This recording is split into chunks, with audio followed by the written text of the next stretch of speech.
Panibagong lugar na naman yung pupuntahan natin at ito nakasakay na ako sa aeroplano. So bago tayo sumakay, syempre titingnan ng gate kung meron tayong mga ticket. Ayan, nakapila na tayo bago sumakay sa aeroplano. Dito nga pala ako sa Terminal 4 ng NAIA. Pupunta natin lugar sa Surigao. Maliit nga lang yung sasakyan nating aeroplano, pero ito daw yung pinakamas matibay, yung maliit. At eto, paboarding na tayo, pasakay sa loob ng aeroplano dito sa Cebu Pacific. Ayan, palipad na tayo. Meron din advantage kung nakasakay ka dito sa window, diba? Makikita mo yung view at yung propeller ng aeroplano. At syempre, makazoom in tayo, baka may makita tayo sa baba. Pero hindi. Ayan. Malipas lang yung ilang oras, nandito na tayo sa Surigao.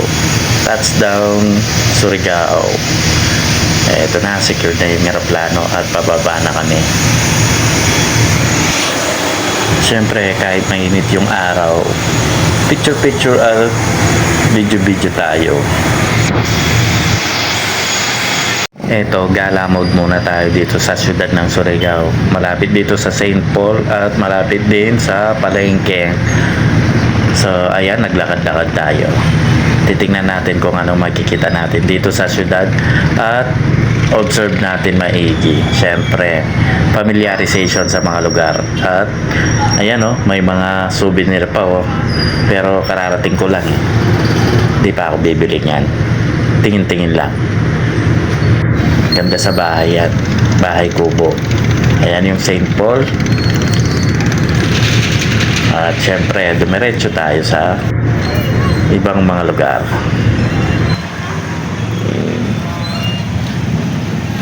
Actually, napansin ko dito sa downtown, medyo maliit lang siya. In less than 100 siguro.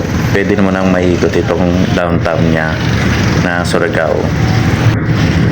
So, malaking tipid kung gala-gala ka tapos sakay ng mga tricycle or habal-habal. Meron din pala dito. Pati dito sa downtown may mga plaza rin sila pala. Kung saan pwede kang magpahinga at magpamassage. Actually dito sa Surigao meron mga Gaisano Mall, eto sa harap ko Unicity at Palma. Parang mga groceries or mga pwedeng bilihan ng gamit sa bahay. At yun may Novo. At nauwaw ako at pumili muna ako ng buko juice. Napaka sweet naman itong timplada at napakasarap. After nun, bumili rin ako ng mga gagamitin ko na dadalhin ng mga gamot. Siyempre, in case of emergency, ayan, may pabango tayo at may mga UV cream. At itong bakanting lupa na to, ito yung mga may nakabakod na yero. Ito nga pala yung dating palengke nila na napakalaki. Pero nasira siya ng bagyo, typhoon. Sa gilid, nandito pa rin ang mga establishment. Pero ito yung dating palengke. Ngayon wala na. Tangke na lang yung natitira. So, ayan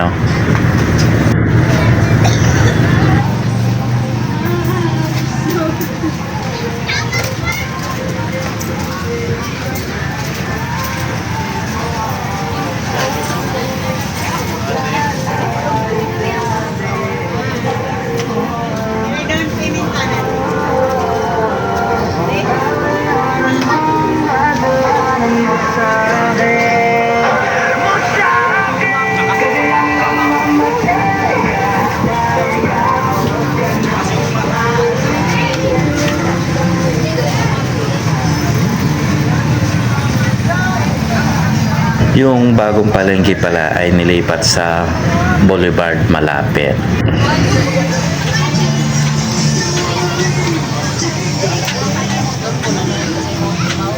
Sir, gusto may trabaho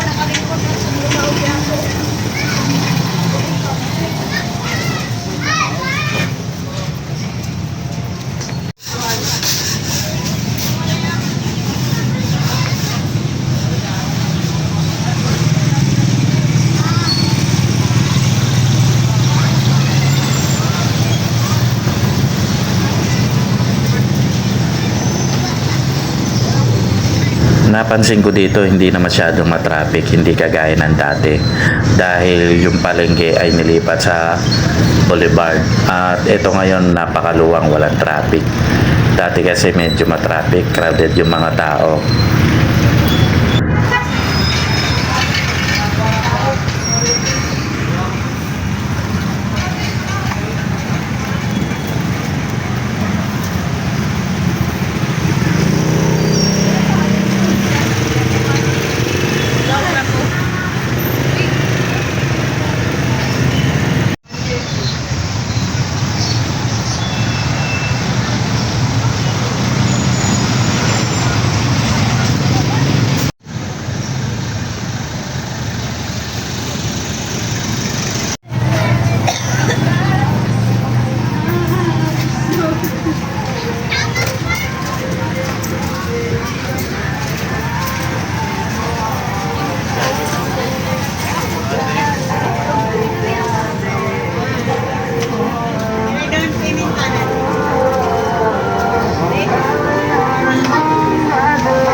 After ng downtown, may balak pa rin tayo syempre na pumunta sa ibang lugar ng Surigao.